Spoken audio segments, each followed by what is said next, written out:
K2, the world's second highest peak, is widely regarded as one of the most dangerous mountains to climb, often referred to as the Savage Mountain.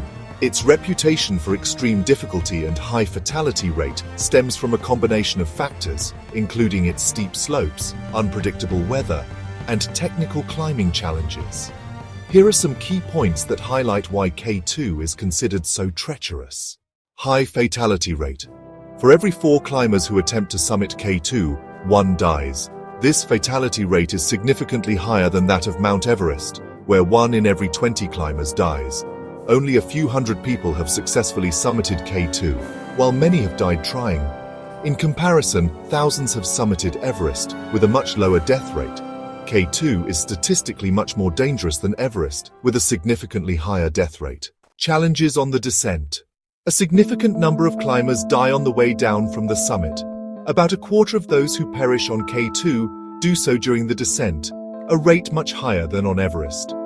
Climbers are often exhausted after reaching the summit, and the descent is fraught with hazards such as avalanches, crevasses, and sudden weather changes. The bottleneck and death zone. One of the most dangerous sections of the climb is the bottleneck, a steep and narrow couloir located at a very high altitude. This section is prone to icefalls and avalanches, and climbers must navigate it carefully. Above a certain altitude, climbers enter the death zone, where oxygen levels are insufficient to sustain human life for extended periods. Prolonged exposure can lead to altitude sickness, cerebral edema, and other life-threatening conditions.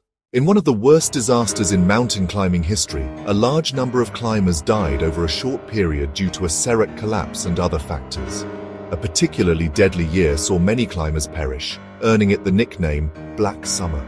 A brutal storm claimed the lives of several climbers, including a renowned British climber who had previously summited Everest without oxygen.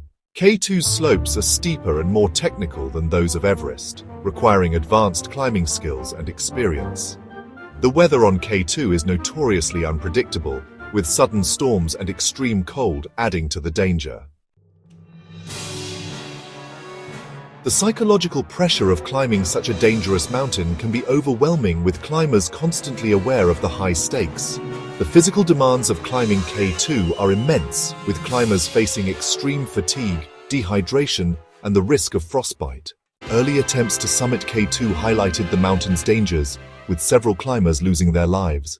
The first woman to summit K2 achieved this feat, but her success was overshadowed by the deaths of several other climbers that year.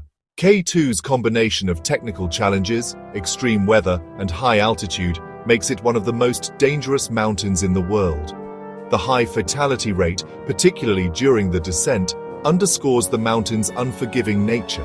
Even with advancements in climbing technology and techniques, K2 continues to stand as the ultimate test of skill and courage, a peak that only the most daring and determined can hope to conquer.